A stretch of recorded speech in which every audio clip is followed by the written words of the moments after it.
Halo, Bapak, Ibu, dan saudara-saudari yang terkasih. Di pagi hari yang cerah ini, kita berkumpul kembali untuk membicarakan satu tema yang cukup luar biasa. Sebelum itu, saya berharap agar Bapak, Ibu, dan saudara-saudari yang terkasih saat ini dalam kondisi yang sehat, yang ceria, dan penuh sukacita.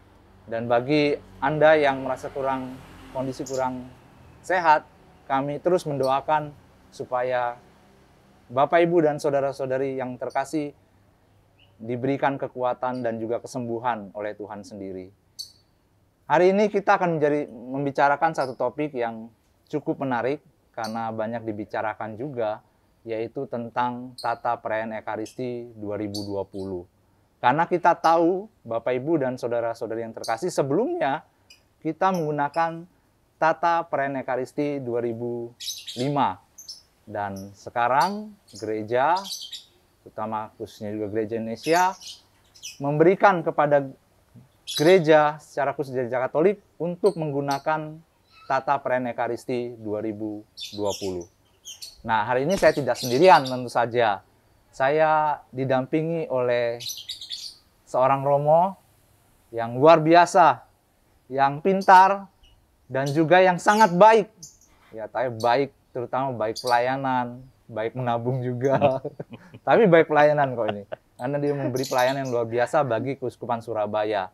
Dan dia juga sebelumnya adalah menjabat sebagai sekretaris Keuskupan Surabaya.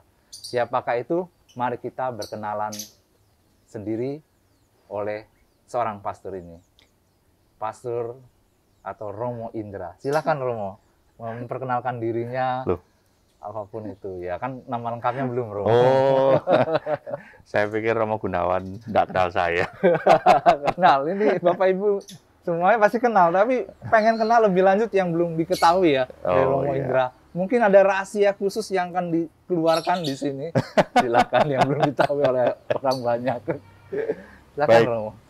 Bapak, Ibu, saudari-saudari yang terkasih, senang sekali pagi hari ini saya bersama dengan Romo Gunawan. Saya diberi kesempatan untuk menjelaskan tata perayaan Ekaristi yang baru yang akan digunakan secara luas di gereja Katolik se-Indonesia dan juga khususnya di Surabaya. Saya Romo Yosep Indra Kusuma, biasa dipanggil Romo, karena biasanya juga Indranya ndak ingat semua. Jadi Romo gitu aja. Lalu saya asli dari dekat sini sebenarnya, dekat dari Yakobus, Krian, di stasi Krian. Tapi sebentar lagi sudah menjadi paroki nanti, di akhir Agustus nanti. Lalu saat ini saya tidak menjabat apa-apa, karena sudah selesai tugas perutusan sebagai sekretaris Keuskupan Surabaya dan juga komisi liturgi sudah selesai. Sekarang saya dalam masa rehat sebenarnya. Nah, masa rehat dan persiapan untuk studi lanjut. Saya akan berangkat. Kebetulan studi liturgi. Memperdalam ya. Iya, memperdalam lagi di kota Roma. Jadi nanti kalau ada yang mampir ke sana, silahkan mampir. Berkunjung ya, Iya, silahkan berkunjung. Saya dengan Romo Kenny yang sudah ada di sana nanti. Saya liburan nggak apa-apa, Romo. Oh, silahkan. Dengan senang hati. Mau apa, spaghetti atau mau pizza? Oh, pizza. Oke. Gampang, bisa diatur. Baik, begitu. Begitu ya, Romo Indra ya? Iya. Oke. Nah, Bapak Ibu, kita tahu berarti luar biasa ya, nanti Romo Indra akan ya studi liturgi lagi, bukan hanya untuk dirinya gitu, tetapi juga untuk kita semua umat Keuskupan Surabaya secara khususnya ya, dan juga gereja Katolik di Indonesia. Karena nanti setelah pulang juga Romo Indra akan lebih banyak mengajarkan kita, memperkenalkan liturgi lagi, makna tentang perayaan Ekaristi dan juga liturgi. Nah, oleh karena itu tanpa basa-basi juga, kita akan masuk ke ya sharing dan juga perkenalan atau juga memberikan wawasan untuk tata perayaan Ekaristi 2020 ini.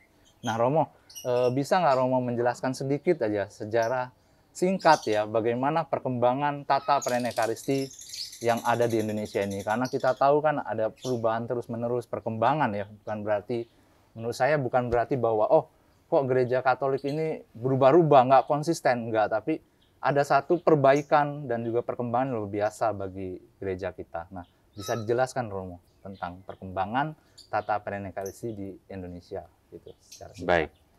Pertama-tama yang perlu saya sampaikan bahwa liturgi, perayaan liturgi seringkali disalahartikan sebagai sebuah aturan, sebuah tata cara dan lain sebagainya. Padahal sebenarnya pertama-tama liturgi adalah sebuah perayaan iman. Iman yang dirayakan. Nah, orang-orang yang merayakan iman ini adalah orang-orang yang hidup. Kalau orang-orang yang hidup ini berarti orang-orang yang bisa juga berubah, mengalami perkembangan, mengalami perubahan, dan lain sebagainya. Maka cara orang merayakan imannya itu juga berubah dan berkembang. Maka salah satu perkembangan yang paling mencolok dan juga terbaru bagi gereja Katolik di seluruh dunia adalah perubahan dan perkembangan yang dibawa oleh Konsili Vatikan kedua. Maka Konsili Vatikan kedua itu pada saat tahun 1969 sudah mengeluarkan satu pembaharuan liturgi tahun 1969 yang kemudian disempurnakan 1970, hanya berusia 1 tahun, lalu kemudian sudah direvisi lagi. Nah, dari pedoman yang 1970 itu, gereja di Indonesia akhirnya menerjemahkannya dan kemudian membuat sebuah buku yang kuno, sudah tidak dipakai lagi sekarang. Judul buku itu adalah Aturan Upacara Misa tahun 1971. Aturan Upacara Misa. Nah, setelah buku yang 1971 itu ternyata dari Vatikan yang 1970 itu direvisi lagi 5 tahun kemudian pada tahun 1975. Nah, lalu kemudian karena ini direvisi lagi, maka di Indonesia harus mengikuti lagi, direvisi lagi. Jadi yang 1971 akhirnya direvisi di 1979. Butuh 4 tahun dari gereja Indonesia untuk menerjemahkan yang 1975 tadi. Itulah kemudian baru untuk pertama kalinya kita memakai istilah tata perayaan Ekaristi, tapi tahun 1979. Di dalam buku Tata Perayaan Ekaristi tahun 1979 itu sebenarnya sudah tertulis ad experimentum. Maksudnya adalah edisi ini memang akan ditinjau ulang lagi, harus diperbaiki lagi, dan lain sebagainya. 1979. Nah, ternyata memang betul di Roma sekali lagi tahun 2002 direvisi lagi. Direvisi lagi. Lalu kemudian akhirnya di Indonesia dijadikan terjemahan revisinya itu tahun 2005 yang seperti yang Romo Gunawan tadi sampaikan sudah kita pakai tahun 2005. Itu ya. Betul. 3 tahun setelah 2005 itu di Roma direvisi lagi tahun 2008. Maka dari itu terus kemudian kita baru menerjemahkannya dari 2008 sampai 2020 ini. Maka gitu. Tahun 2020 ini, TPE tahun 2020 ini merupakan terjemahan dari edisi revisi terakhir yang 2008 dari Roma itu tadi. Begitu. Jadi memang direvisi. Revisi dan cukup panjang ya memang perjalanan dari Roma ke Indonesia, Romo. Betul. Ya. Maksudnya kayak tadi dari yang 79 tuh kita menerjemahkan sampai 2005 ini ya, gitu ya. Yang kita pakai yang 79 itu ya, Romo ya. Betul ya. Kemudian ya butuh cukup waktu lama dan 3 tahun 2008 Roma merevisi kembali. Padahal kita baru menggunakan TPE yang 2005 betul ya. Sehingga ya masa 3 tahun juga masa sosialisasi juga butuh waktu yang lama ya. Sehingga akhirnya baru diterbitkan 2020 ini yang TPE 2020 yang digunakan Roma tahun 2008 sejak itu ya. 2008. Betul ya, luar biasa. Nah, Bapak Ibu dan saudara-saudari yang terkasih, saya cukup tersentuh dengan apa yang dikatakan Romo Indra. Terutama hal ini Romo, bagaimana memang Ekaris atau liturgi itu hidup gitu ya. Betul. Dia bukan hanya sebagai aturan tadi kan. Jadi kayak kita manusia ternyata gitu ya, hidup berkembang gitu ya. Dari kecil, bayi, menjadi seorang anak kecil dewasa, rekat lah ya. Remaja Katolik, remaja, terus OMK, begitu ya perkembangannya ya. Sampai memang ketika kita benar-benar menghayati Ekaristi, ini bukan hanya ya membosankan yang dikatakan orang. Kalau kita melihat ini sebagai yang hidup, itu sangat luar biasa ya, memberikan kita juga kehidupan baru gitu ya Romo ya. Benar ya. Nah, betul. Romo, ada ini lagi, saya mau mengetahui juga bagaimana mengapa gitu ya kita perlu tadi beralih dari TPE 2005 ke TPE 2020. Bukankah ya sudah cukup aja 2005 kita pakai, 2020 nggak usah karena umat udah membiasakan. Apakah ini karena kita memang harus ada kesatuan dengan Roma sendiri gitu? Bisa jelaskan Romo? Ya, baik. Ada beberapa alasan sebenarnya yang melatar belakangi hal tersebut. Yang pertama, memang kita mengetahui salah satu sifat gereja Katolik adalah satu. Satu, kudus, Katolik, apostolik. Maka satu inilah yang kemudian menjadi alasan utama bahwa gereja Katolik baik di Indonesia maupun di seluruh dunia, hendaknya memang satu kesatuan. Memang kita masing-masing juga memerlukan proses untuk menjadikan satu itu. Tetapi ya ini tadi salah satunya adalah perayaan Ekaristi, tata perayaan Ekaristi.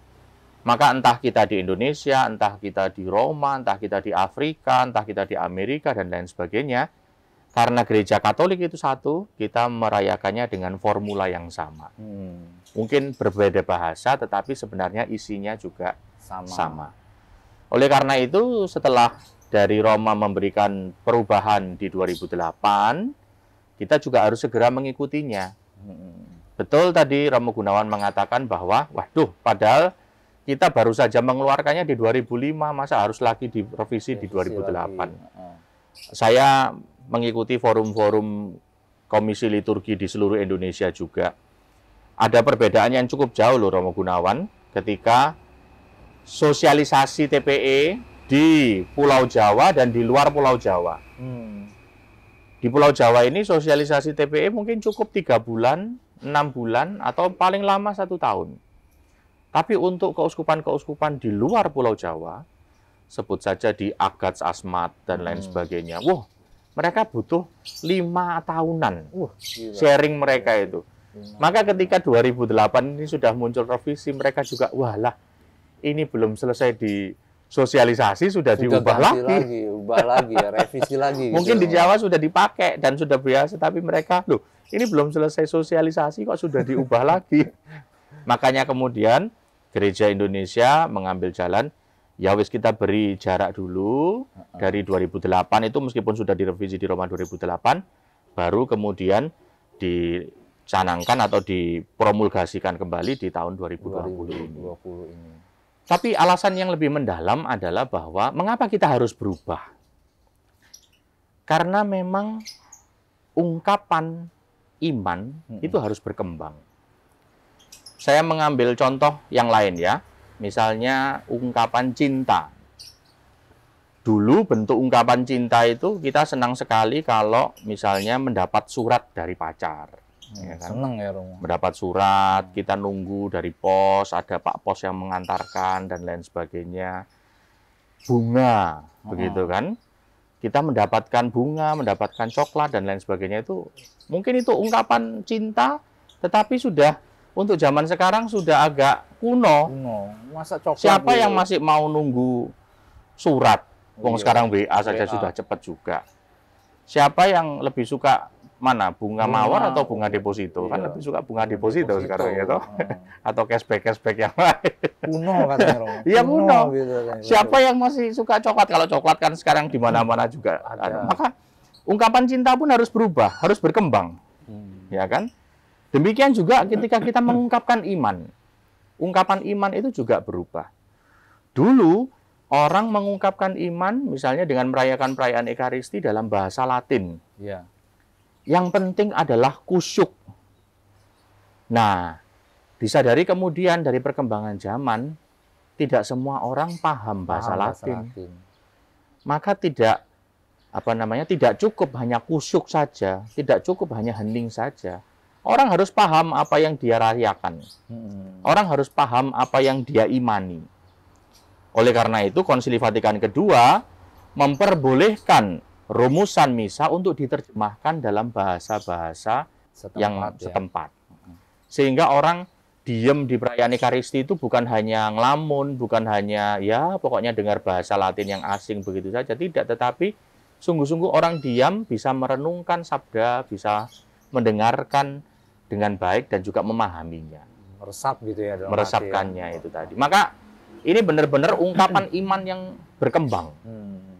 Maka ketika kita harus berubah dari tata perayaan Ekaristi yang lama ke sekarang yang diperbaharui, atau mungkin nanti 5-10 tahun lagi diperbaharui lagi, itu menunjukkan sebuah usaha gereja untuk meremajakan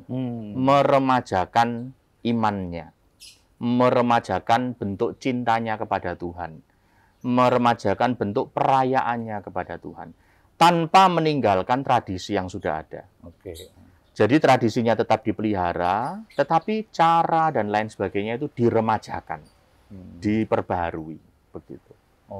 Jadi sungguh luar biasa ya. Tadi berarti dua alasan ya Romo. Ya. Yang pertama memang kesatuan gereja, dan yang kedua pengembangan iman tadi ya. Betul. Karena iman bertumbuh, berkembang. Dan ini salah satu buah dari Konsili Vatikan kedua ya saya rasa ya Romo ya. Karena boleh memakai bahasa setempat untuk sebagai liturgi gitu ya. Lagu-lagu setempat juga ya. Karena dulu kan hanya bahasa lagunya juga lagu Gregorian berbahasa Latin.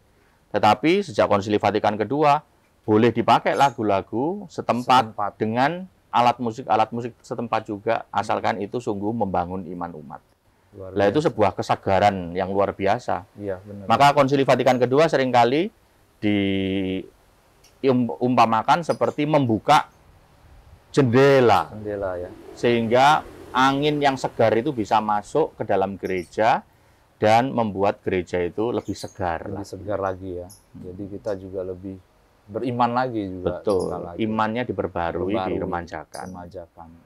Sungguh luar biasa ya. Jadi Bapak Ibu, jadi kita lihat bahwa gereja kita ini dalam kesatuan seluruh gereja bersama dengan Roma gitu ya. Dan ini yang sangat luar biasa. Menurut saya ini kekayaan kita lah ya Romo ya, kekayaan gereja Katolik. Nah, Romo, tadi kita bicara banyak tentang tata perayaan Ekaristi 2005 dan juga tata perayaan Ekaristi 2020. Nah, apa aja sih yang berbeda Romo? Atau mungkin hanya beberapa atau ada banyak hal yang berbeda? Dan poin-poin mana yang berbeda dari TPE 2005 dan TPE 2020? Mungkin Romo bisa menjelaskan sedikit. Saya mungkin bisa menjelaskannya sekilas. Sebenarnya perubahan yang paling banyak dalam tata perayaan Ekaristi 2020 ini adalah bagian imam. Imamnya yang banyak. Bagian imamnya yang banyak. Lagi, Romo, ya? Betul. Jadi romonya yang harus belajar banyak. Karena ada perubahan rumusan doa, ada perubahan yang romo-romo sekarang kan mungkin sudah hafal ya dengan teksnya itu. Tetapi sekarang diubah, disempurnakan supaya semakin mirip dengan bahasa asli, bahasa Latin. Sehingga karena liturgi ini adalah sebuah lex celebrandi, iman yang dirayakan. Maka rumusan-rumusannya harus tepat karena ini mengungkapkan iman. Kalau rumusan-rumusannya tidak tepat, maka imannya bisa jadi iman yang tersesat. Maka ini sekarang diperbaiki terjemahannya supaya memang benar-benar sesuai dengan iman kita. Memang perbedaan terjemahan ini, kita sama-sama orang Indonesia ya, tetapi ternyata orang Indonesia itu juga punya rasa bahasa yang berbeda-beda. Kita yang ada di Pulau Jawa ini mungkin agak sedikit berbeda rasa bahasa Indonesia dengan yang di luar Pulau Jawa. Yang di luar Pulau Jawa mungkin dengar, putar kopi, gitu bingung. Apa yang diputar kopinya? Masa kopi diputar-putar? Nah, iya, tapi ternyata ngaduk kopi. Nah, itu tapi sama-sama berbahasa Indonesia, tetapi berbeda, ya kan? Nah, ini juga di dalam tata perayaan Ekaristi ini memang kadang-kadang bagi beberapa orang, kok jadi begini ya? Ya, itu sebuah bentuk ya usaha untuk menyatukan bahasa Indonesia kita juga. Betul. Kita kadang-kadang juga harus berkorban, berkorban perasaan atau rasa bahasa ya. Iya. Ini kadang-kadang kok Kurang rasanya cocok ini, gitu nggak ya. cocok, nggak srek begitu ya. Nah, tapi ya itu demi kesatuan Kebaikan bersama. sebagai seluruh gereja Indonesia ini tadi. Belajar. Nah, saya menyampaikan beberapa poin untuk umat yang ada perbedaannya adalah misalnya kalau kita lihat dalam tata perayaan Ekaristi yang baru ini. Ya. Saya nggak coba lihat. Oke, ya. Bandingkan. Bukunya seperti ini, ya, Iya. gambarnya seperti ini. Baru. Kita bisa melihat ada beberapa perubahan, misalnya untuk umat ya. Sekarang ketika imam menyapa umat, itu sudah disediakan hanya 3 pilihan. Dulu ada banyak sekali pilihan, sekarang hanya ada 3 pilihan. Itu ada 6 Romo dulu. Ya, 6 pilihan, tetapi sebenarnya itu kalau mau disarikan hanya ada 3 untuk imam, 1 untuk uskup. Kalau yang di lama itu 6 untuk imam, 1 untuk uskup. Yang paling sering kita dengar itu Tuhan sertamu dan sertamu juga. Itu sudah tidak ada lagi sekarang. Maka sekarang sudah hanya tinggal Tuhan bersamamu, yang dijawab dengan dan bersama rohmu. Karena memang mengapa toh kok ada Tuhan bersamamu dan bersama rohmu? Kayaknya jawabannya tidak umum begitu. Tapi memang perayaan Ekaristi ini bukan sesuatu perayaan yang umum. Tapi ini sebuah perayaan spiritual yang memang melibatkan roh. Maka ketika imam Tuhan bersamamu, umat menjawab dan bersama rohmu. Mau mengingatkan di awal perayaan Ekaristi, kita sedang berada di sebuah pesta di mana roh kita memang sedang merayakan imannya. Pesta rohani lah. Pesta rohani. Pesta Iya. rohani. Bukan sebuah pesta duniawi yang hanya mencari musik gegap gempita, teriak-teriak, lalu kemudian menangis-nangis dan lain sebagainya. Bukan, tapi sebuah pesta rohani. Ya. Lalu kemudian yang kedua, ritus tobat. Ritus tobat biasanya ada perubahan tata gerak. Biasanya ketika kita mendengarkan imam mengatakan, saudara-saudari marilah mengakui dosa-dosa kita supaya layak merayakan misteri suci ini, biasanya umat berlutut. Ya kan? Nah, ini ada perubahan sedikit. Dalam liturgi Romawi, sebenarnya berlutut itu, maknanya itu satu-satunya adalah menyembah. Menyembah Tuhan. Gitu ya. Menyembah Tuhan. Sehingga ketika kita mau mengakui dosa-dosa, itu kita menyatakan tobat kita. Pernyataan tobat. Pernyataan tobat. Kalau kita menyatakan sesuatu, itu tidak boleh berlutut. Karena berlutut tadi menyembah. Kalau kita menyatakan sesuatu, itu tetap berdiri. Seperti kita pernyataan iman di dalam aku percaya. Kita tidak berlutut. Nah, ini juga pernyataan tobat, itu kita tidak berlutut, tapi berdiri. Sehingga mulai dari tanda salib awal sampai doa, dulu namanya doa pembuka, tapi sekarang namanya doa kolekta. Doa kolekta, kita berdiri. Mengapa dinamakan doa kolekta? Bukan kolektor ya. Maksud belum mulai sudah ada kolektor. Bukan. Kolekta. Kolekta itu mengumpulkan. Apa yang dikumpulkan dalam doa kolekta? Di dalam doa kolekta, imam mengumpulkan semua doa dan wujud umat disatukan dengan doa gereja. Itu tadi. Jadi dari awal tanda salib sampai doa kolekta, sekarang umat berdiri. Baru duduk ketika mendengarkan sabda Tuhan. Ya. Itu perubahannya. Lalu kemudian habis doa kolekta, ada bacaan pertama seperti biasa, Mazmur tanggapan seperti biasa, bacaan kedua seperti biasa, lalu kemudian di bacaan Injil. Di bacaan Injil, Romo akan mengawali dengan Tuhan bersamamu dan dijawab dengan dan bersama rohmu. Nah, ini perubahannya di imam, nanti mungkin umat ada yang biasanya mendengarkan, loh kok sedikit berubah. Nah, ini perubahannya di sini. Romo akan mengatakan, inilah Injil suci. Bukan Injil Yesus Kristus. Biasanya Injil Yesus Kristus menurut siapa, tetapi inilah Injil suci menurut Matius, Markus, dan Yohanes. Lalu kemudian umat menjawab, dimuliakanlah Tuhan sambil menandai dirinya pada dahi, mulut, dan dada dengan tanda salib. Lalu kemudian setelah bacaan Injil, imam juga tidak lagi mengatakan demikianlah Injil Tuhan, tetapi sama seperti bacaan pertama dan kedua, imam juga akan mengakhirinya dengan demikianlah sabda Tuhan. Jadi ini bukan romonya salah omong nanti ya, tetapi memang semuanya sama. Bacaan pertama, bacaan kedua, dengan bacaan Injil sama semua. Demikianlah sabda Tuhan. Bukan salah omong ya, tapi memang seperti itu yang baru. Begitu. Lalu kemudian syahadat sama. Ketika kata-kata dikandung dari Roh Kudus, dilahirkan oleh perawan Maria, itu kita menundukkan kepala. Memang dulu bahasa yang lama membungkuk, tapi sekarang diterjemahkan menundukkan kepala. Apa bedanya, Romo? Ya sama saja kan, ketika kita menundukkan kepala kan kita juga sedikit membungkuk.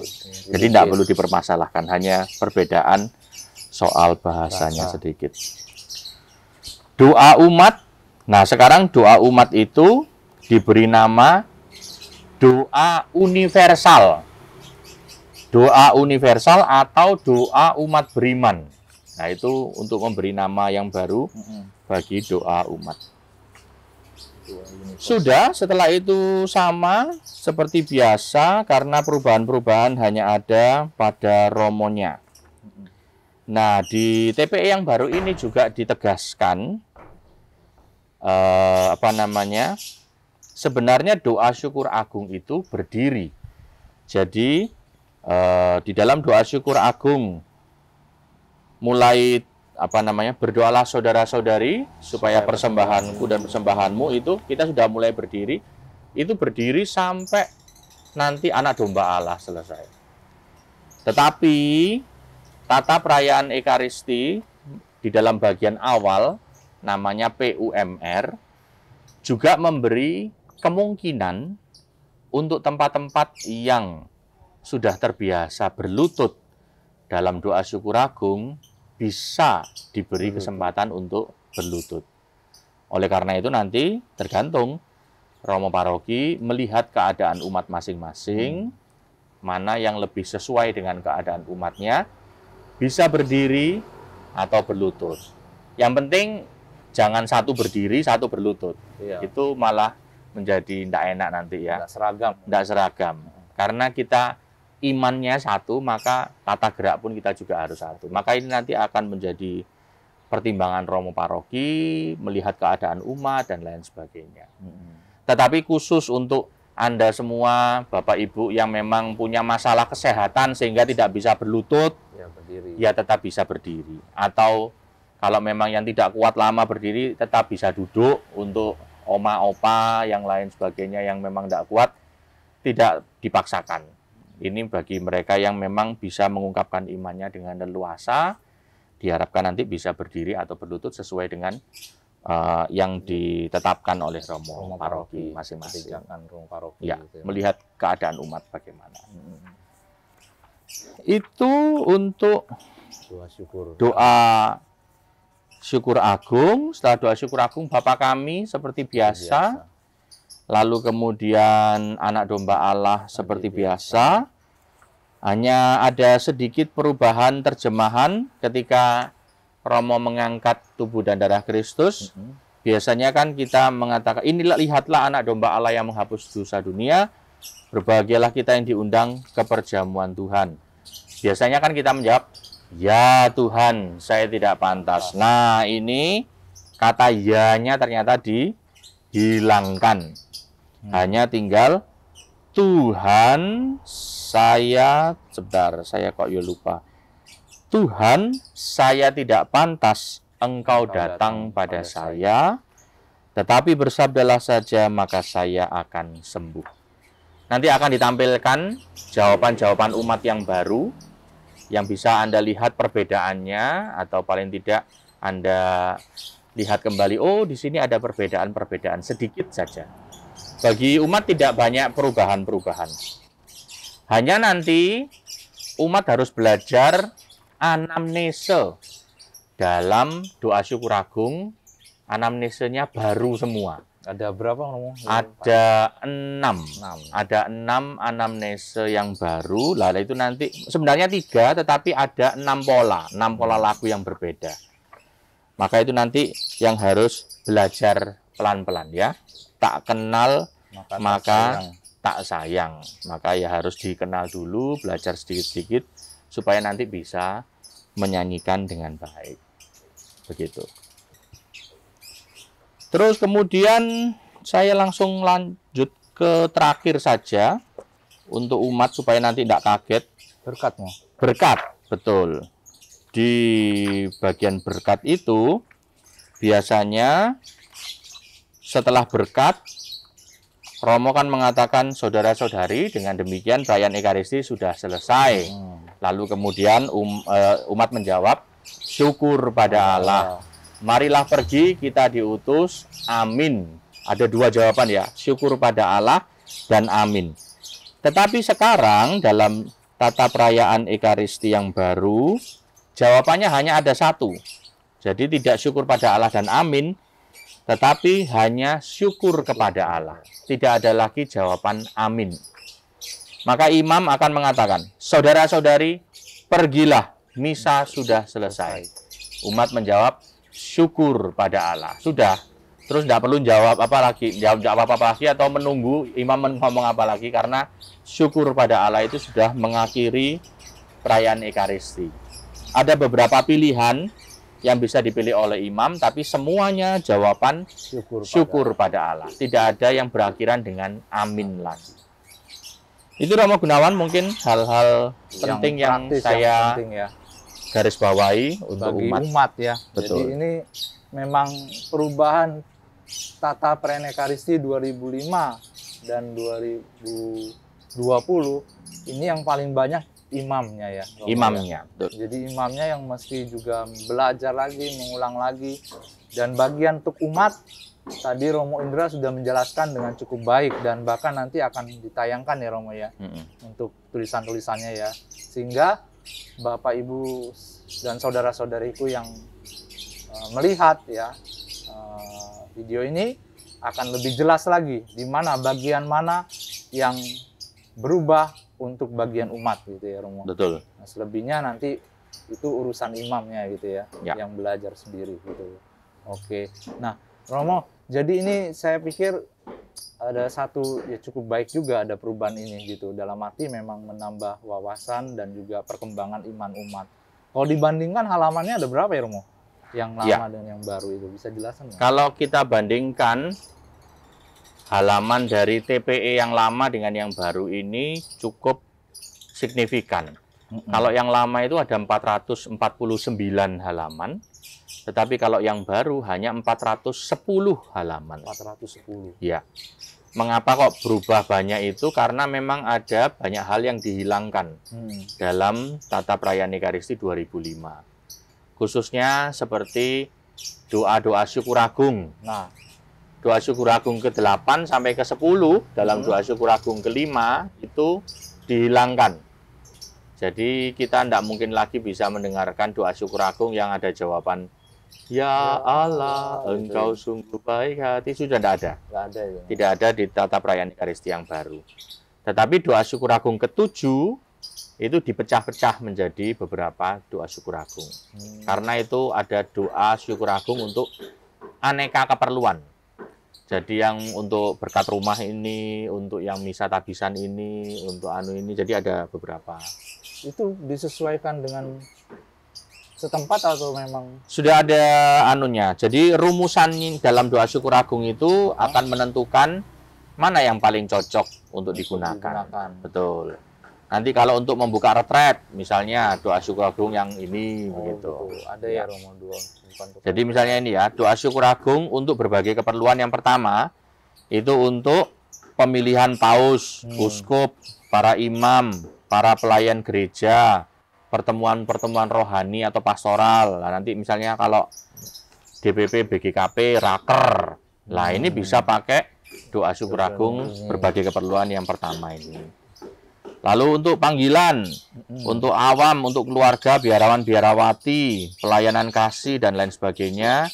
Untuk mengucap syukur juga, kalau misa-misa syukur, bisa memakai doa syukur agung berbagai keperluan yang kedua. Itu, untuk misa-misa syukur bisa pakai ini.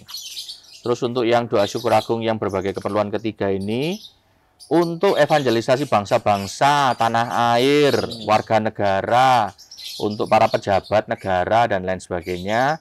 Kalau kita punya intensi untuk gereja, misalnya nanti tanggal 17 Agustus, ini bisa memakai doa syukur agung berbagai keperluan yang ketiga. Begitu. Banyak Indra penjelasannya.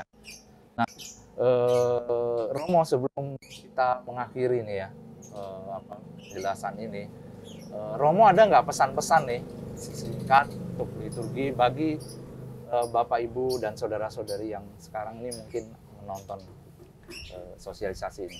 Ya, Bapak Ibu, saudari-saudara yang terkasih, memang kita sedang ada di dalam masa-masa yang sulit ya.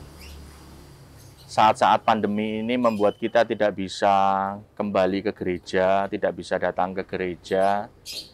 Tetapi semoga pandemi ini tidak menyurutkan iman kita, tidak membuat iman kita kering, tidak bisa membuat iman kita rapuh begitu, tetapi justru kita bisa, ya, pandanglah ini sebagai sebuah ujian, pandanglah ini sebagai sebuah tantangan.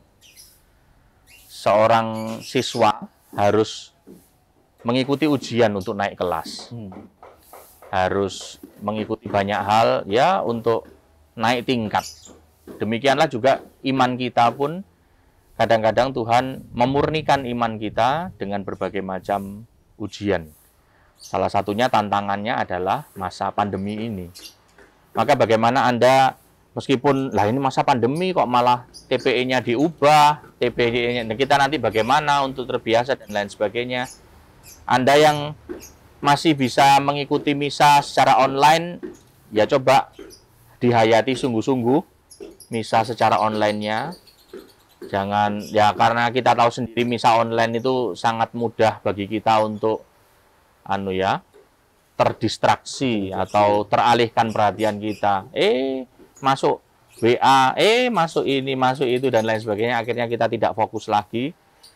Maka kalau kita hanya bisa mengikuti misa online, ya diikuti dengan sebaik-baiknya, mencoba ikut bernyanyi, mencoba ikut menjawab jawaban-jawaban yang mungkin baru, nanti anamnese yang baru kita juga ikut latihan, sehingga nanti pada akhirnya kalau kita semua sudah mungkin untuk datang ke gereja lagi, dengan penuh sukacita kita datang, merayakan perayaan Ekaristi dengan rumusan-rumusan yang baru, yang semakin menggelorakan iman kita, yang semakin menguatkan iman kita.